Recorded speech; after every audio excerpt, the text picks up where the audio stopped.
am extremely grateful for the influence of two grandfathers on my life, Clarence Foreman and Ralph Westbrook. And you've heard me say that, man, if I could be just a small version of those two guys, I would be okay. Because I try to model yourself after people, men and women, that you respect and that you honor. It seemed like every time that we got together with family, usually around like Thanksgiving, after we've gorged on turkey and all the sides, then the guys would navigate downstairs into the TV room at my aunt's house, and we would watch the Detroit Lions just get smashed by whoever they were playing on Thanksgiving Day. Thanksgiving tradition. And it seemed that as soon as Grandpa Ralph sat down in the recliner and his feet went up, the next thing that happened was his mouth went boom, and the Z's just started flying. Right? That as soon as, like he had a button on his backside, that as soon as it hit the seat, right, he went to sleep. And now, right, as we get together as a family and sit down to watch any TV show, right, and I sit down in the recliner and my feet go up, my mouth seems to go open and outflow the Z's, or so I've heard. Right? I rarely hear them. So I guess in one way, I am becoming more and more like my grandfather. But we knew what to expect. As soon as Grandpa sat down, right, he was out. And you just learn to expect it. You could be in conversation with him, right, in 1 second, turn back around, mouth wide open, right, and he is out. You just come to expect it. And we all have those situations of expectation where we know what is coming next. We expect how things are going to happen. For example, let's just say it's football season, and your team is playing your work best friend's team on a Sunday, and your team beats his team. So on Monday morning, you roll in to work, and you're getting coffee, whatever, getting ready to hit the day running. There's no congratulations. There's no, hey, great game. No, it's, if that referee would have called that obvious pass interference in the first quarter, my team wouldn't have lost by 35 points. You just come to expect it. You know it's going to happen. Okay? Guys, when you're going to the doctor's office, you know what's coming. Mr. Foreman, it would really do you a whole lot of good to drop a couple of pounds. You just know it's coming every single time you go in the office. There's this stop sign, I think it's still there, when you're coming from our house to Belpre or up to here, and as you're coming up, there's a road that comes in and butts into it, and they have a stop sign. But you know that as you get closer to that, if you see someone coming down that street, you know what to expect, because more than likely they're just going to slow down and then they're going to take off. Right? You know what to expect in those situations. Or maybe you have a son, a daughter, grandson, granddaughter who plays a sport, and you know when you show up at that sporting event, you know which parents or grandparents to expect to lose it during the ball game. Hopefully that's not you, right?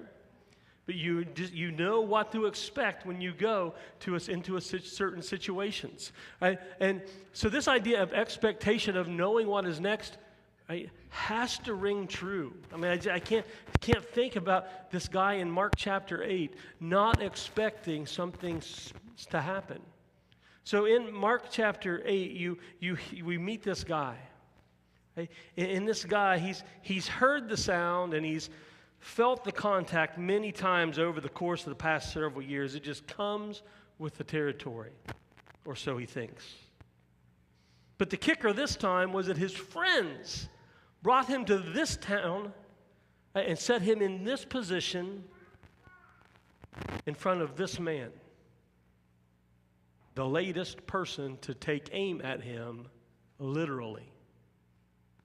He knew what was coming next, and he braced for the expectation of the impact.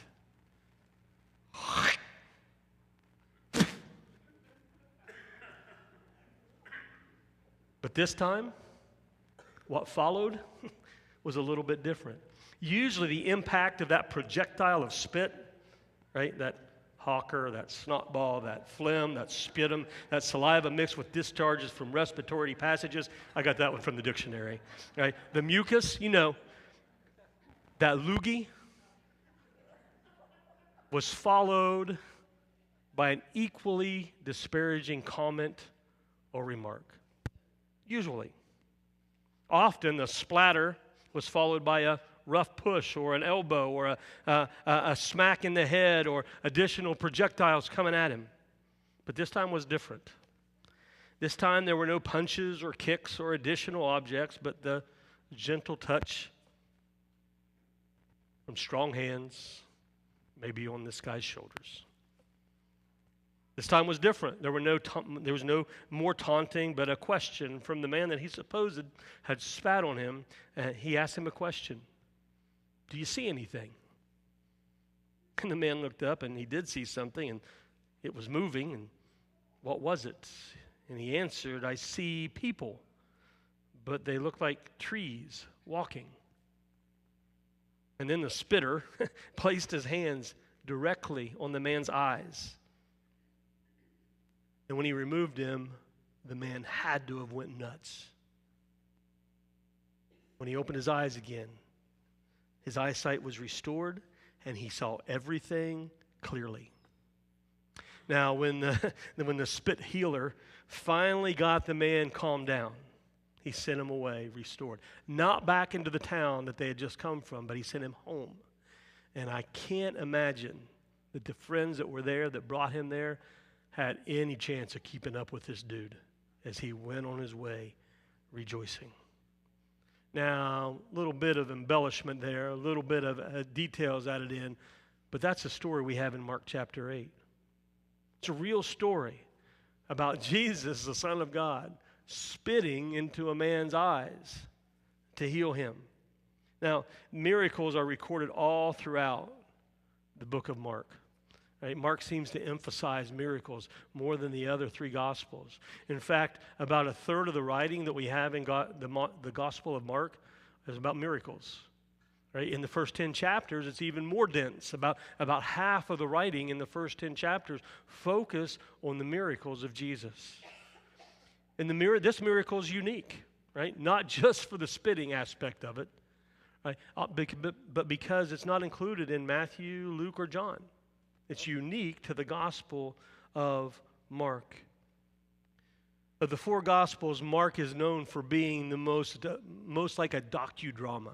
All these snippets and not long, drawn-out sermons, but just these sort of glances into the life of Jesus, right? And it speaks rather as a biography, right? It focuses more like an ancient biography would, not describing Jesus' physical appearance or not even where he came from really as compared to Matthew, but it focuses on his mission and his purpose.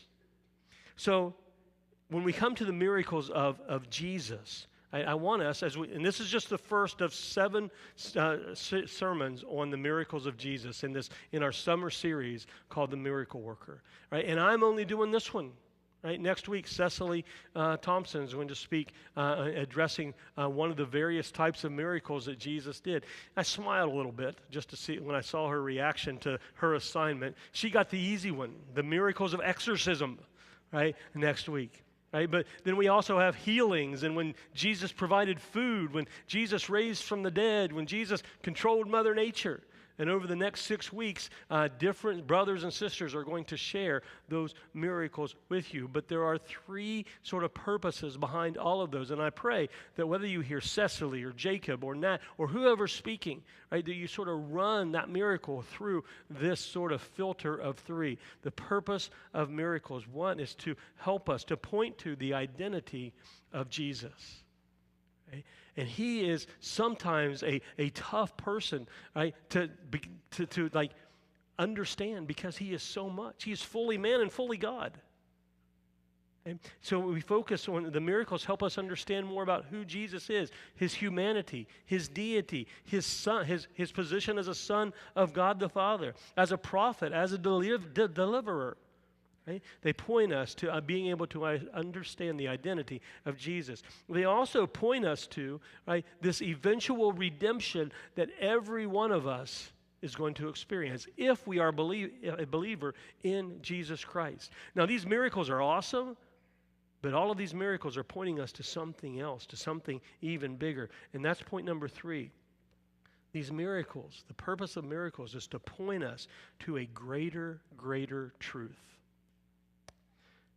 And on that third point, let's look at the miracle here in Mark chapter 8 a little bit more. So if you have your hand there, in order for us to understand Mark 8 and what happens here in the life of this man a little bit better, we need to understand sort of the flow of things. You can go all the way back to Mark chapter 1, and you can see Jesus is doing some amazing things. He's performing miracle after miracle and teaching after teaching. Way back in 1, he heals a man.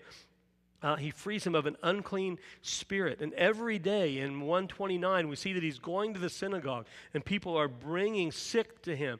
Peter's mother-in-law, the apostle Peter's mother-in-law comes and is healed, right? He heals a man oppressed by demons. In chapter 2, he heals a paralytic. In chapter 2, verse 13, he calls Matthew, the first of, in Mark's account, the first of the apostle. He's questioned about fasting. He's questioned about breaking the Sabbath. He heals a man with a withered hand, and these great crowds are flocking to him wherever he is to listen to what he has to say and to see him do amazing things. In chapter 3, we see him complete his group of 12 as he lists out the 12 apostles. In chapter 3, he's also charged with being under the influence of the spirit of Beelzebub, under the power of Satan. He teaches with parables and he explains their purposes and their meanings at times. In chapter 4, he calms a storm. In chapter 5, he heals a man who has a demon. In chapter 5 also, he heals a woman with a bleeding disorder, and that's a healing simply by her reaching out and touching him. In chapter 6, we see that he's rejected in his hometown of Nazareth, but he doesn't let that he doesn't let that slow him down. We see him lay into those who are following him, step on the toes of those who are listening, and talk about holding on to the traditions of man over the commands of God. We see him hear get the gut-wrenching news that his cousin, John the Baptist, has been murdered simply to fulfill a birthday wish. We see him feed 5,000 people with 5 loaves and 2 fish and somehow collect 12 baskets full afterward. We see him walk on water and heal more sick. We see family and friends carrying their loved ones, even in their beds still, into the presence of Jesus for him to heal them. We see him talk about what it truly means for a person to be defiled. He heals a little girl with an unclean spirit based on not her faith, but her mama's. We see him heal a deaf man, and we see him follow up feeding 5,000 by feeding 4,000 with 7 loaves. We see him dealing with the Pharisees and the religious rulers who demand a sign out of him, and then he denounces those Pharisees and anybody who's outwardly religious while on the inside they're just rotten. And then you have this, I think, funny story in Mark chapter 8. And this isn't the focus of our time together, but I think it's worth pointing out. Okay, in Mark chapter 8, Mark 8 starts with the feeding of the 4,000. With what? Bread. And they have 7 baskets of bread left over. Hold on to that. You get down to verse 8. Now they're leaving, right, and they're going to a different place. In verse 14, now they had forgotten to bring bread, and they only had 1 loaf with them. What just happened a little bit ago? 7 baskets full of bread in doggy bags, ready to go. None of the 12, none of the men, none of the women who were with Jesus thought, hey, maybe we're going to need more than a stick of bread for where we're going next. Right? So they become consumed, but because they don't have lunch with them. And then Jesus is trying to teach them something. It says he cautioned them, beware of the leaven of the Pharisees and the leaven of Herod. Right? Bread leaven, right? The apostles and those close to him start to think, he's talking about lunch. Okay? But he keeps going, and they began to discussing with one another the fact that they had no bread. This is proof, guys, that I could have been an apostle, right? They're consumed with food and their next meal. That's like 90% of my day, right? Thinking about what's next, right? But they're missing the point. And verse 17, and aware of this, Jesus said to them, and just try to picture Jesus talking to the apostles at this time. Why are you discussing the fact that you have no bread? Do you not perceive or understand? Are your hearts hardened? Having eyes, do you not see? And having ears, do you not hear? And do you not remember? When I broke the 5 loaves and for the 5,000, how many baskets full of broken pieces did you take up? Now, at this point in time, you have to figure that nobody in the group's making eye contact with Jesus, right? They're all slinking away, and they said to him, 12, right? We remember, there was 12. And the 7 for the 4,000, how many baskets full of broken pieces did you take up? 7. And he said to them, do you not understand? And this is, then right after that is the section of Scripture that we're focusing on this morning. We have this 2-part healing of this man. That is a healing, it's a miracle, yes, but it's also a type of parable. Because Jesus is using this instance to teach a lesson bigger than the moment. Right? He didn't need 2 steps to heal a blind man. We just ran through all of these other miracles where it was like this and it was done. He didn't need multi-steps in order to heal this guy.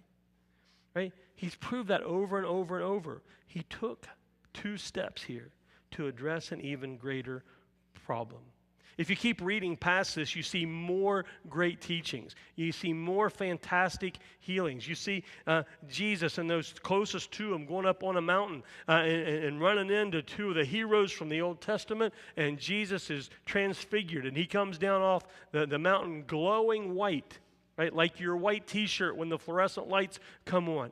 Right? You have this happen. He teaches not once, not twice, but 3 times about his death and his resurrection. All this amazing teaching, these little snippets, and then he wraps up this whole, sort of bookends this session with another amazing healing of another blind person.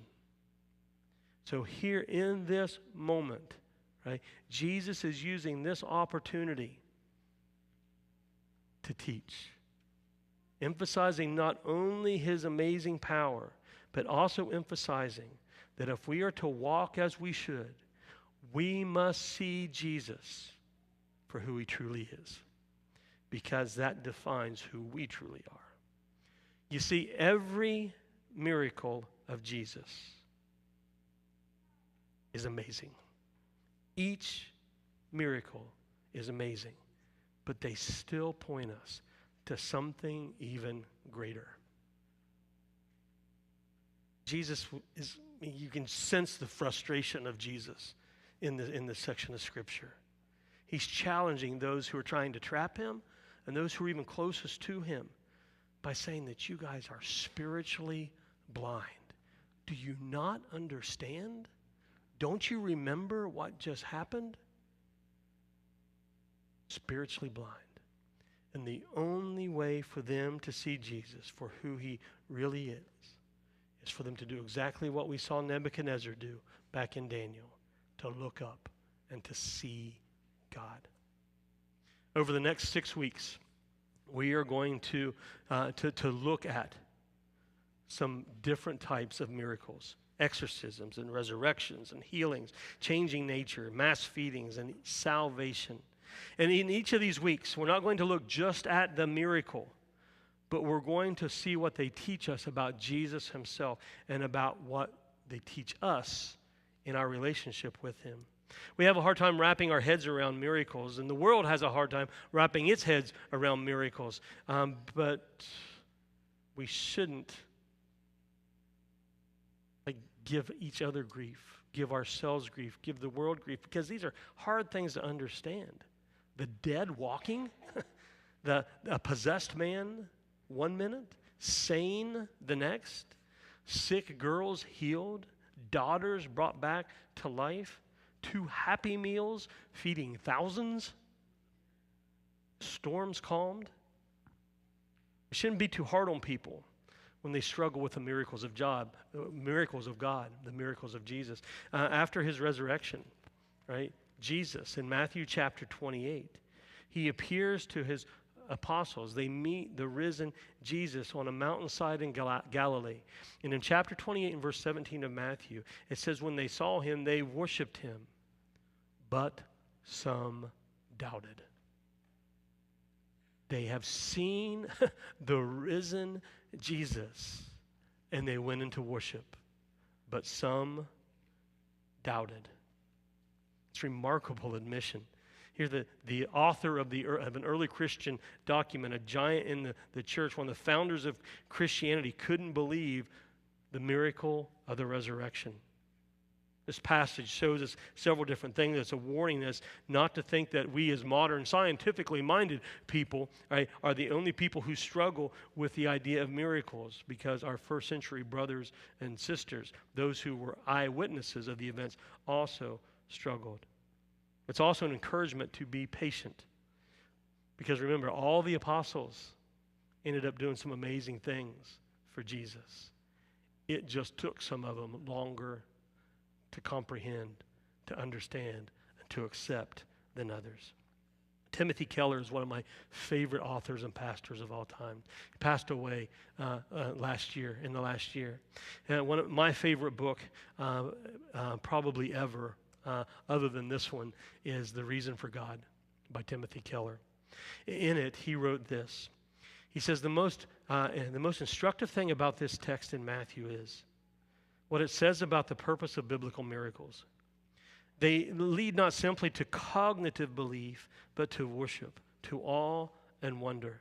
Jesus' miracles in particular were never magic tricks designed only to impress or coerce. You never see him saying anything like, see that tree over there? Watch me make it burst into flames. Instead, he used miraculous power to heal the sick, feed the hungry, and raise the dead. Why? We modern people, and hold on to this one right here, we modern people think of miracles as the suspension of the natural order.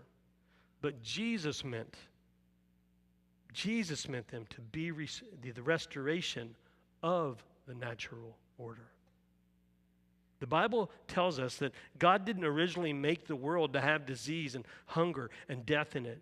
Jesus has come to redeem where it is wrong and heal the world where it is broken.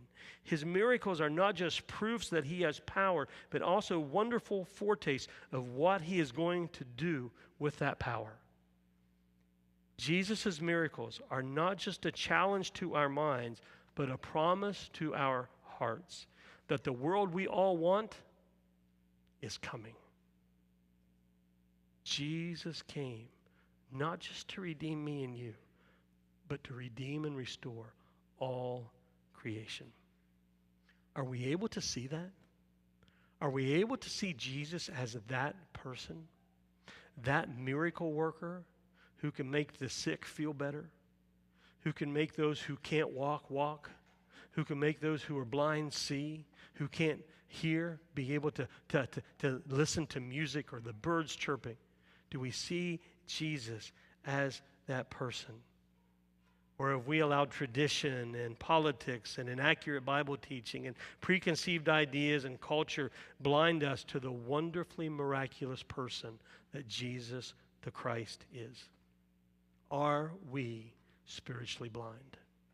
This week I want to challenge you with just that question, right? In what areas of your life are you spiritually blind?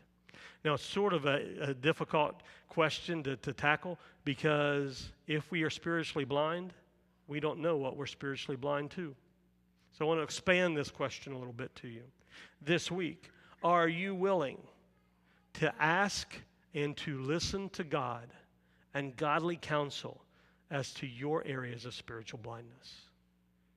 Are you willing to let God and a trusted advisor, friend, loved one speak truth into your life so that you can see more clearly?